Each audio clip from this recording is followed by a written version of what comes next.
Hello, hello everyone. Good day to you. My name's Carl, Chatterbox Carl here. Well, I am a Palace fan. Have been since the days of sitting in the Arthur Waite Stand, where the away fans generally sat these days. In those days, you could sit for £3. My first game, though, was Swindon Town away when Mark Waters scored 2 goals for Swindon in a 2-1 victory, but also got sent off. Um, I can't actually remember who scored the Palace goal. I just remember that we scored first, then they scored 2 goals, and then their goal scorer, Mark Waters, got sent off. We went on to lose. That was my introduction to Palace. That, I think, was what year was that? That was the year we came down. So we won the first division, went up to the Premier League, got relegated fourth from bottom when the Premier League was reduced from 24 to 22 teams, if I remember rightly. And I think we had Newcastle on the last day. I'm sure we had Newcastle on the last day, but anyway, we lost. I think we lost. Yeah, we lost 3-2. I think I remember. And obviously we went down because we were actually relegated the game before that. The only other team that were possibly going to get relegated, I think, were Villa. But they managed to win the game before, I think. So there was a 3-point gap, so we were pretty much down.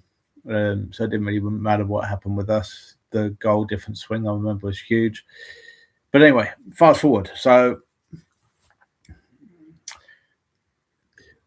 I always debated whether I was ever going to do YouTube videos, but here I am because I felt I had to, because there's a lot being said about Glasgow and Palace and all the rest of it, etc. And to be honest, I've just been listening to TalkSport. I say listen to TalkSport. I couldn't actually access YouTube for a while. I got blocked out, but trying to sort out my account. But here I am.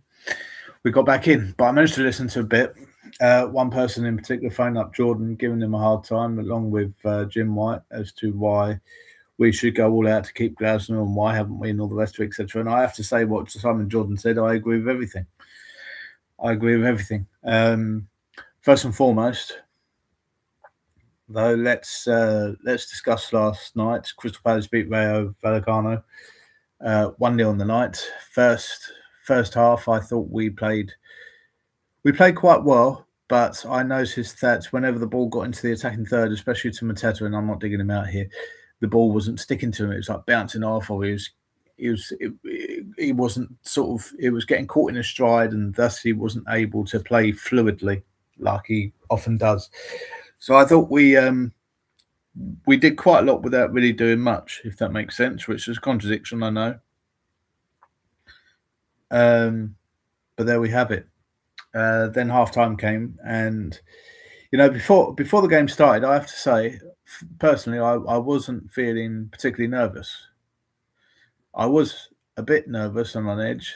I was excited as well when we played Manchester City in the final, because I believe before we played Manchester City that we had a really good chance, and lo and behold, we went and won. And yes, we got a bit lucky in a way, but we won. Last night, in advance of last night, I wasn't really nervous at all. It wasn't really hitting. In actual fact, it only really hit the last probably 10, 15 minutes when Vallecano were making all their subs, and there was a spell when they were on top. And I was round a friend's home and watching it with a friend, obviously, around his home. And, we were discussing at the same time, about what changes we could make, whether Mateta going off, did Mateta go off too soon, and all the rest of it, etc. The one thing I will say about Mateta is I've noticed for a while now, it looks like Mateta can't play 90 minutes, to be honest. It looks like Mateta can't really play 90 minutes. He's a big guy. He's quite a muscular guy. He's quite a big guy. He puts a lot of effort in when he's in. He runs around, he harasses, and without him, Palace aren't the same team, to be honest. And yes, people will say about his goal scoring rate isn't great or as good and all the rest of it, etc., etc. I think it's 28, 29. So is he past his peak? Maybe. Or is he just about in his peak? Maybe. But the point is I don't think he can last 90 minutes. I've noticed a few times, a few times recently in previous games, recent previous games, he's come on a sub and he's played brilliantly. And we saw against Arsenal, he came on and made a huge difference there. But he started last night, and he started because I'm not going to dig Jorgen Strand Larsen out. He's getting used to the way we play, and I think he's good at times in his own way, but there isn't a fluidity with him like there is with JP, with some of the others. And I think Jorgen does quite a lot of running around, but he's obviously not. I don't think he's got the strength of Mateta. So I don't. His game isn't bullying defenders and all the rest of it. You see it at set pieces, at corners, especially when JP, along with a few of the others, they're standing their ground on the goal line. And we saw it last night. They're trying to force them off and all the rest of it, etc. And bully them off, and Mateta and a few of the others. So I think was doing it, if I remember rightly. I think Camvo was doing it at one stage as well. They use their strength. They just stand there, and it's like they concrete their feet into the ground so that they can't be moved. Obviously, they are moved a little bit, etc., etc. And we saw in the first half, in particular, the referee was really. There was one stage where I was a bit worried whether that was going to set a tone where we were going to keep being penalised at set pieces. In fairness, I don't think he was just going for us. I think he was going for their players as well. And he obviously let it go in the end because it was much of a muchness between both teams with regards to shoving. And I think the line was drawn whereby it was like, okay, you can be strong, it's strength, blah, blah, etc., but don't go fouling. And I think that's the way it went. But back to Mateta, I think he can't last 70 minutes. Jorgen is a different striker. We play completely different with either of them on. To be honest, we play better with Mateta, and if Mateta goes, he is going to be a huge, huge loss. He is going to be a huge, huge loss. I don't know if you can see here. By the way, there's Alice. Remember the old style Pete and Alice's? Pete's around here somewhere. I got them years ago, and I gave Pete and Alice because my daughter is a Palace fan as well. My son is not so much into it. Unfortunately, at the moment, he will hopefully change in future. But my daughter is quite into it. Anyway, I gave Alice and Pete to them. I washed them, but she's still. I washed her because she hasn't got the sunglasses on like Pete has. She's still a bit dirty. Can't really change that, I don't think. Sadly, I think that's just old age. We all get affected in different ways. So Mateta, Larsen, the game in general, like I said, the first half, I thought we did quite a lot, but didn't really do anything with it. We had a couple of chances. Obviously, one just wide of the post. Was it Mitchell? It was Mitchell, I think, if I remember rightly. With a header. It did go with a header, wouldn't he? So, yeah, that was that. Second half was generally better, I thought. And then, obviously, once we scored, there was a period shortly after that where we could easily have gone 3-0 up. I mean, and the funny thing is Pino obviously got his free kick where he hit, and I said I was with a friend. Wharton was over the free kick again. And one thing I've noticed is that Wharton takes quite a few of the free kicks. And I'm not saying they're terrible free kicks, they're not, but I didn't think they were good enough, basically. And when they were both sat there, Pino was over it. And I remember the commentator saying, Pino's over the free kick. And I was like, good, yeah, Pino take it. Because, Wharton had taken a few before that, and I didn't think they were that great. And then Behold, he took the free kick. And, well, it would have been another great goal because he left post, rolled along, hit the right post, came back out, came off someone, and then hit the left post again. And the person whose home I was round, he was like, hit the post twice. I was like, no, I saw that hit the post 3 times, which it did, obviously. So how close was that?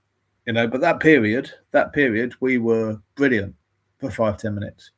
And then, obviously, to be honest, I think what turned it is Rayo started making subs. And that first few subs, not a big deal. But then they're making loads more subs. And I think that gave them energy. We were tiring. And I think Glasner, to a point, was struggling to make subs. Obviously, he subbed off Mateta. Because, like I said, I don't think he can last. I think he struggles to last more than 75 minutes, to be honest. So subbed off Mateta, brought on Strand Larson. And I did feel at that time, and the person I was with, he said, I took him on too soon. I was like, no, I understand why. But obviously, the fear is we're not the same team when he's not on the side and not on the pitch, etc. Really, as good as the others are.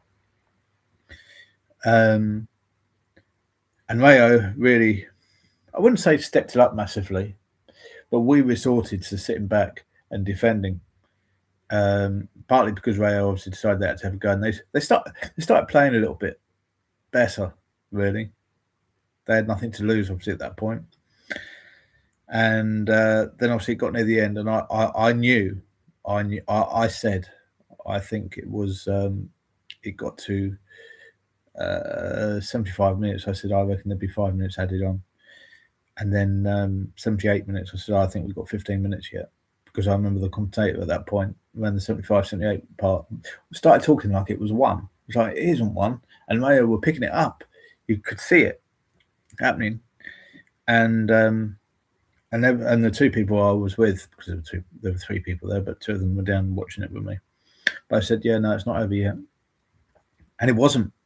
And I was a bit concerned, because I did think that if Rayo did get a goal, I think, we had our best side out, and we were starting to struggle. So that was it at the end of the day. In the end, fortunately, we managed to hold on. We defended really, really well. There was one defensive header on the left side of our penalty box. I can't remember who cleared it now, but the ball went over, and it was like almost missed someone. But there was one defender, I can't remember who it was, stuck his head up, and it was a really strong header, and the ball went really far up the pitch. And I was like, yes, fantastic. And to be honest, I thought that was the best defensive header all night, basically, because I could see it was missing everyone except for him. He managed to get in there and really get rid of it. I could see what they were down. They had an opening, basically, and with that header, he basically just got rid of it. And then after that, it was like, right, okay.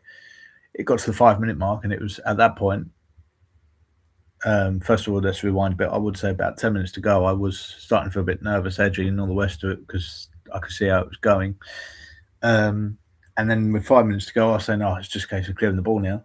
And to be honest, Rayo kind of lost the ball in silly situations a little bit, and obviously they were the ones who were costing themselves a bit of time with not a lot of time left. Well, it was only 5 minutes. 5 minutes is a long time to score a goal, though,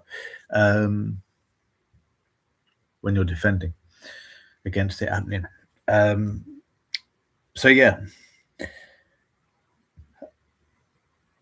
Was it the best game?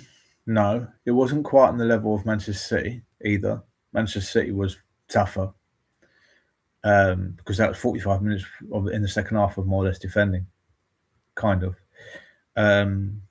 Rayo, we didn't have to do as much defending. It was like the last 15 minutes, really. But oddly enough, like I said, with 10 minutes to go, I was feeling nervous because I saw the way it was going. So overall, we won. Fantastic win. It's not our first time in Europe. People my age will remember the Intertoto Cup, which incidentally I said when I started following Palace, and I think that was the year when we went into the Intertoto Cup. We played Trabzonspor, and Samsunspor, if I remember rightly. And obviously we lost. I think we beat Trabzonspor, lost to Samsunspor, if I remember rightly. And that was the end of that. That was in the Intertoto Cup days, and I think West Ham were in the Intertoto Cup the following year. I think they did a bit better than us, if I recall correctly. But my memory is a bit hazy then now. But so yeah, great win for us. 3 trophies, because the Charity Shield is a trophy. And there was a comment I saw yesterday from someone else who highlighted the fact that Charity Shield is probably, in a way, it definitely is a trophy, because it's probably, you could argue it's the hardest to win, because even though you've to win that, you've got to basically win the FA Cup or win the Premier League, and you've got to beat the other one to win it. So it's going to be 2 great sides, and the only thing that evens it up really is the fact that it's another cup competition rather than the league. Obviously, the league is sustained. The cup competition is 50-50 whether you win it or not. It's only one game, you get one stab at it, etc., etc. To get there is something. Never mind the fact that then the other team you've got to beat, they've won a competition just like you have. It's not like the FA Cup third round where you go in, or even the FA Cup quarter final where no one's won anything yet. They've just got that far, and it's like, okay, well, the teams that have done better are getting further, but there's, even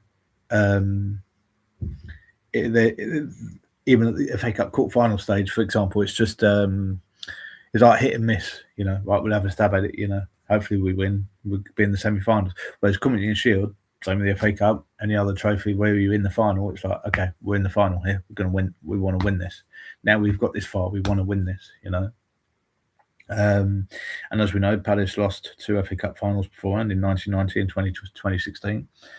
1990 was a bit before my time memory-wise. 2016, well, I'm 42 years old, so I definitely remember that one. Pardew in his dance and punching with his goal, and then Mooney was on one-man mission to prove that he still had it, which he definitely did.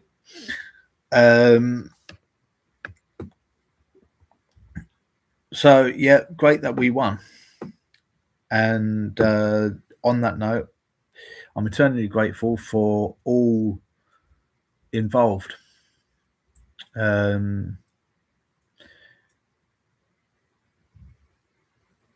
Eternally grateful for all that are involved. Let's start with the players. I'll touch on the squad, the broader squad, generally speaking, quite briefly.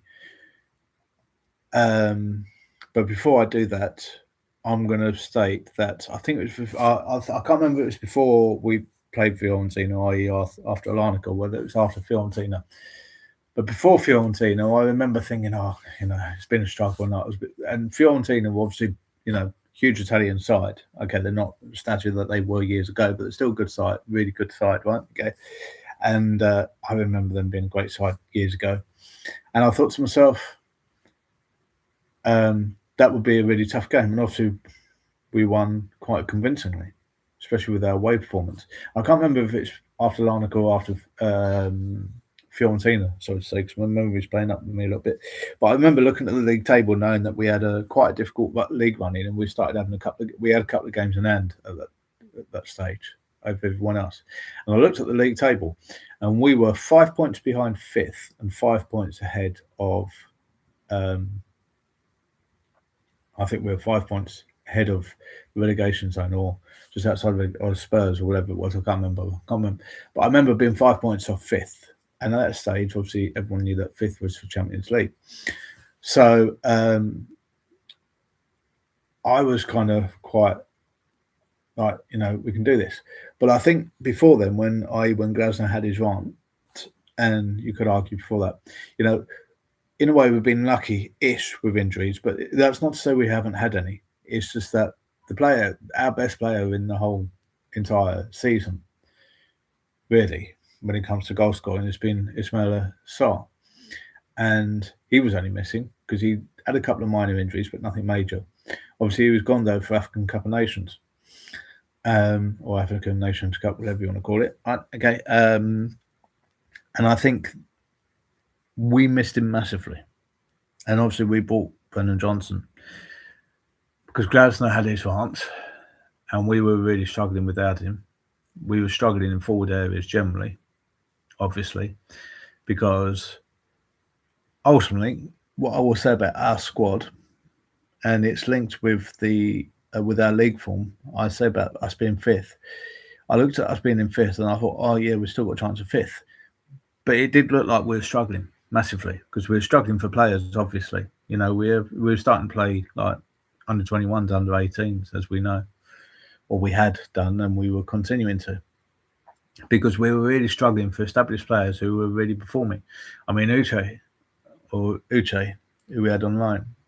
I mean, he was good, but then let's not forget he played FA Cup third round, and people generally say he was poor. And he wasn't the only one, obviously, but he was poor. And after that, we never really saw him again, which is a shame because I think a couple of games beforehand he put himself about just like Gossand has done since he came in. But ultimately, once African Cup of Nations were out the way and we played Fiorentina and we started progressing, and we had like a 3-week break, didn't we? It was like suddenly everything was better. But what became clear through that period and to the end of the season, as the last league matches were unravelling for us, is the fact that we couldn't do both. We couldn't carry on doing well in the league and winning the FA Cup. Now, of course, we didn't want to get relegated, and I think by that point, I think many of us Palace fans agreed that we couldn't do both, and that we had to try and win the Conference League. And I think no one said it publicly, but I think you could say with all the actions that happened that generally that became by default the goal. I think it was probably decided early on that was going to be the goal, and it was. And I have to say the last few games, Premier League games, the fact that we drew against Bournemouth and we drew against Brentford, but then we had Liverpool, Manchester City, and Arsenal. Now I didn't. Liverpool, I thought we might have a chance, but we didn't have much as a squad. Manchester City, no one knew when we were playing them at that stage. And then Arsenal. I mean, we were lucky that the Premier League was finished. We were also lucky that Tottenham started performing a little bit too late, and West Ham also performed a bit too late. We were lucky that I can't remember who was it. Leeds we beat. I can't remember. Was it Leeds? Or was it Sunderland? I think we drew against Sunderland. I can't remember now. My memory is failing me. But anyway, we won a game, I recall. And was it Brentford? Did we beat Brentford 3-1? I recall thinking that we pulled away from the relegation zone a bit. I think we were like 7 points at that stage. Or it might be 9 points. And I said I could see us going for the Conference League, and then obviously I think Spurs and West Ham failed to win, so we were obviously running out of games. And I just said that at that point we had to win the Conference League because obviously we were no longer 5 points off fifth. Other teams higher than us were winning games. We definitely weren't, other than the odd one and a couple of draws. We were losing all the others. And what happened with Arsenal? Goal before halftime, goal after halftime. That was after goal before halftime and goal after halftime was kind of what was happening on a regular basis to us. We had a lot of near misses, but we did get two decent draws, Bournemouth and Brentford, didn't we? So I thought that we definitely needed to win the Conference League, and then in the end we went and did it.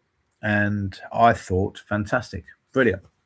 We've done it, but what it showed is we didn't have the squad for both. And part of the conversation had last night when we were watching the game was when he was arguing about whether we took Mateta off, is the fact that it's very evident when Mateta doesn't play that we're a different side. But also over the last few games, you've seen Wharton and Kamada have cemented the central midfield positions. As good as Hughes and Lerma are, when they play, and I like Hughes, and he has moments where he's fantastic, and you need him to break it up and put his foot in and get some control back in the game when we're up against it.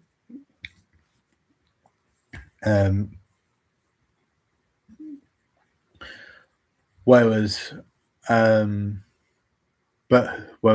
Wharton, I'm not saying Kamada does that a little bit, but without doubt, you saw last night Kamada and Wharton and other games previously, those two together, we are a different side, and we evidently have like our first. I want to say first 11, but that's not really true because one thing that's been established is our defence. Whoever plays in defence, we're fantastic, and I actually think defence is our strongest position. So I think that Gurhey went for the money he did, £20 million, and we were worried about losing him and all the rest of it, etc. You could be forgiven. for thinking that we didn't need him in the first place, or that we don't miss him and all the rest of it, etc. Because Cambo came in, and he's been absolutely superb consistently. And Riyad came in, and he's played a couple of times, and he's been really, really, really superb. And he played brilliantly last night. I think it was his header that cleared it off that I referred to earlier. Can't remember now. And they're both really young. They're like, I think they're 21, 19, whatever it is, etc. So they've got 10 years ahead of them. And they're playing like they're 35-year-old defenders who've been around the block and done it all and all the rest of it, etc. So our defence, I'm not worried about, but the rest of our side, if you take any of them out, we struggle. We struggle. We're a completely different side. We struggle, and that's not to demean them, their abilities or anything like that, or their efforts, because I think they're good. But I just think that when you see Warson, Kamada, Sarr, Mateta play, we are a level above. We go a level above. But the sad thing is as time goes on, I'm hoping that we sign Mateta to a new contract and that he stays. I'm also hoping that he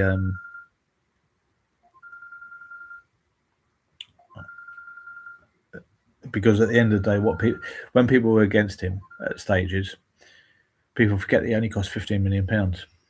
We spent big money on players who haven't done it for us in the past. Mateta only cost 15 million quid, and he's done quite a lot for his 15 million quid. The only reason why he didn't do more was because early on, he was maybe a bit raw, wasn't really given enough of a chance. We went and got Odsonne Edouard in for 18 million quid, who scored 3 seconds into his debut and then did nothing else, basically. And yet we kept giving him chances over Mateta. But Mateta, fortunately, was the one that persevered, and he became the main man. And I want us to sign him onto a new contract, persuade him to stay, because what people don't realise is the fact that even if he can only play 70 minutes, what he does in those 70 minutes at the moment is still more than what many of the others do in terms of putting the ball in the back of the net and end products and all the rest of it and the way we play. Obviously, a lot would depend on who the new manager is and how we play, because as a few people have mentioned, only Glasner has managed to work with a back three with 2 wing backs successfully. Although, the Premier League form would suggest that, we've struggled a bit in the way we play, etc. But yes, we need to try and keep hold of Mateta, because we ain't getting someone else doing what he does for 15 million quid, that's for sure. And if Strand Larsen has cost the best part of 50 million quid, and by a couple of moments he hasn't really done enough yet,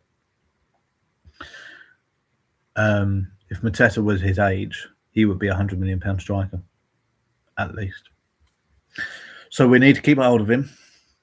And going forwards, I worry about how our squad in the forward positions is going to unravel, develop, because we think we've had it tough this season. Next season, they'll win the Europa League. It's going to be even tougher. And people don't realise we've only got 16 million quid for winning the Europa Conference, apparently. So if that's the case, who do you get for 16 million quid? Because you ain't getting another JP Mateta, generally speaking. If you consider the players we've got recently, the January transfer window, we spent 35 and more or less 50 million quid on 2 players. Guzan, if we sign him permanently, he's 30 million quid.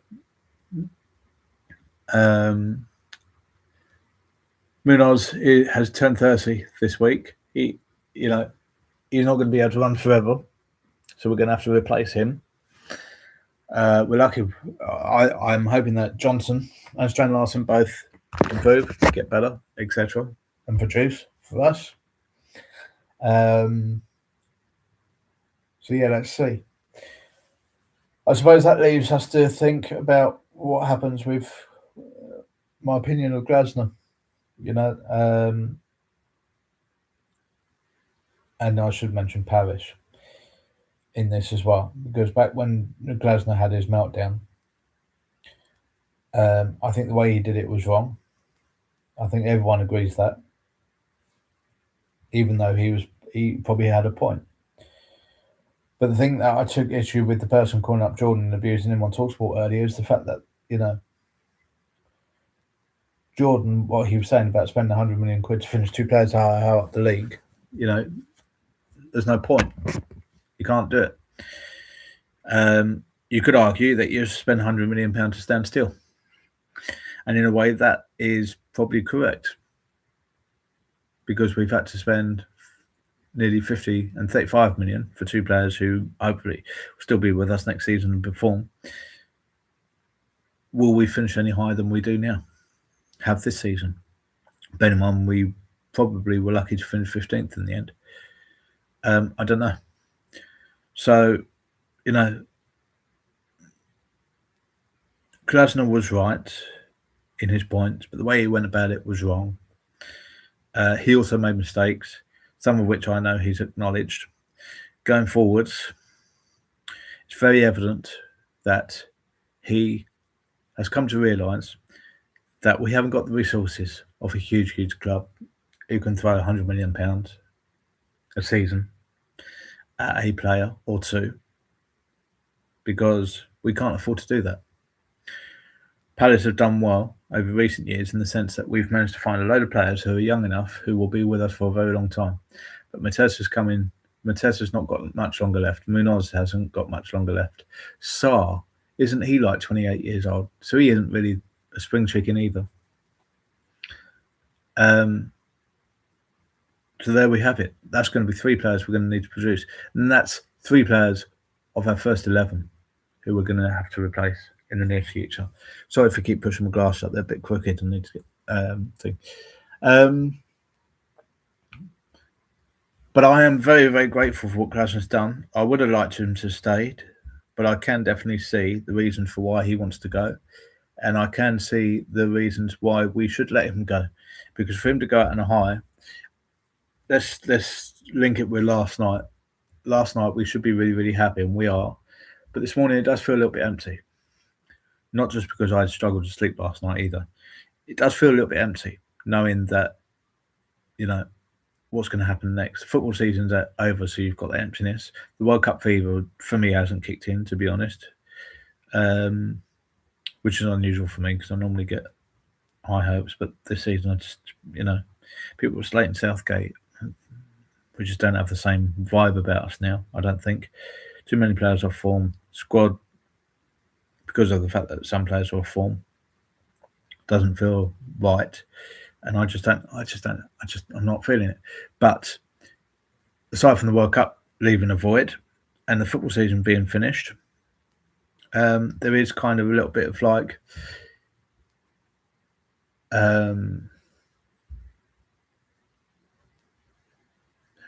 it's not pain like, if you have a bad experience in a relationship and you become a little bit heartbroken, it's not really heartbroken, but it's like an emptiness, and you have a feeling in your stomach that says,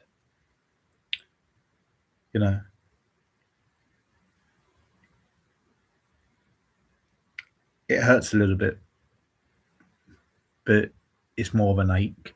It's more of an empty ache. But it's time. I think it is time.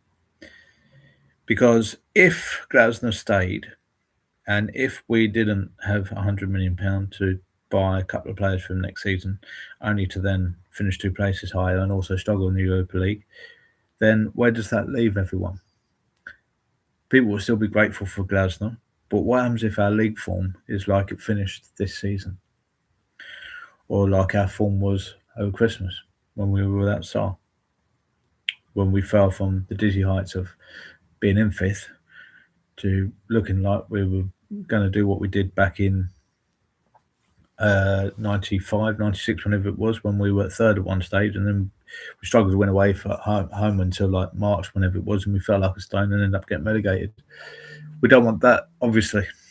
So we don't want a tainted love, which Glasner is already a tainted love. because of the fact that he had his public rage, if you like. So I'm less bothered about Glasner going. I'm more bothered about how Palace are going to look next season, in terms of manager, in terms of squad, in terms of players, in terms of how we play, and all the rest of it. But I think having spent this long on this video at this moment in time, I think we need to leave this video here. We need to call it time, call it quits, and just be grateful for the fantastic time that these players and this manager have given us over the last 2.5 years. One caveat to that is everyone's pinning the positives on Glasner, and without doubt, he's positively steered the ship the right way, etc., and given everyone belief. But it should be highlighted. When people say about these players being sold and all the rest of it, bought, sold, and all the rest of it, etc., let's not forget, before Glasner came, we had Elise and we had Eza. It's a name too. And we weren't doing badly.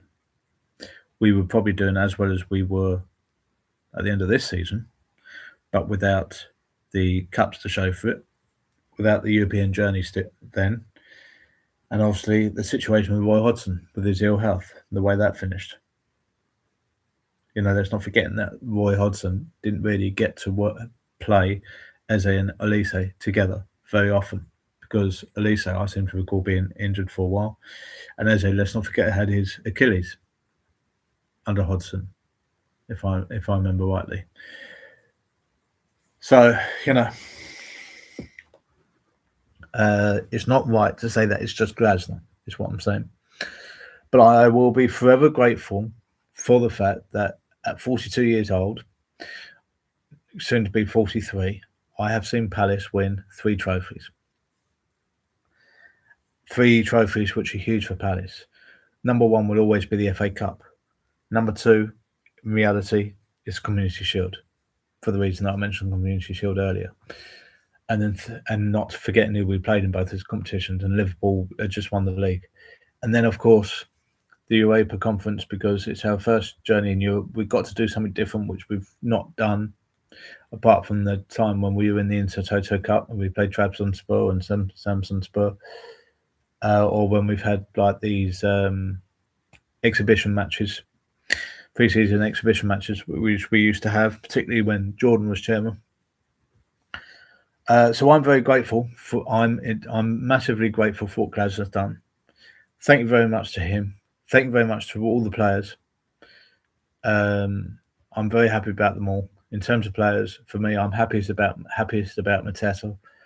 The fact that he's proven he's still the man, and I wish he stays. Glasner, I would have liked him to stay. It's very evident he's not going to.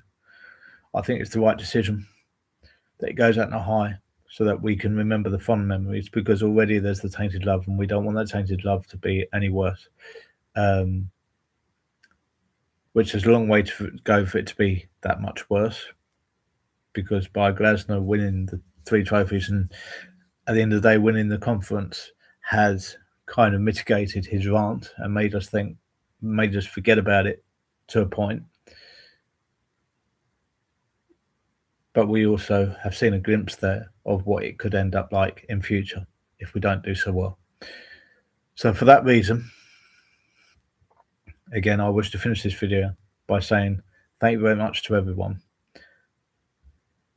I'm very happy seeing the success that we've had, and fingers crossed that we keep most of our squad. Those of us who we've brought in who are on the fringes do better next season. And if there are any players who are not with us going forward, thank you very much for all what you've done, because you've all been a part of the journey. And, I'm a sentimental fool. Some of the best things about Palace is when we see ex-players who we grew up with, who we saw do great things in the past. We saw it last night with Joel Ward on TNT.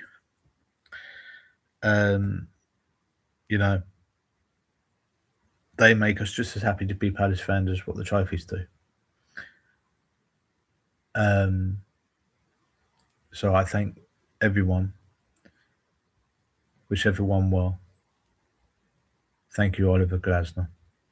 And finally, thank you, Steve Parish, because you had the biggest balls more than anyone not to fire Glasner after his rant, probably because he acknowledged the fact there was some truth in it. Hence the reason why we went and spunk the best part of 100 million quid on two players who've yet to really, really, really do it, although they have played their parts. Thank you to all. And here's to having a rest. And look forward to next season when hopefully we carry on doing fantastic things and creating fantastic memories. Oliver Glasner especially. Take care.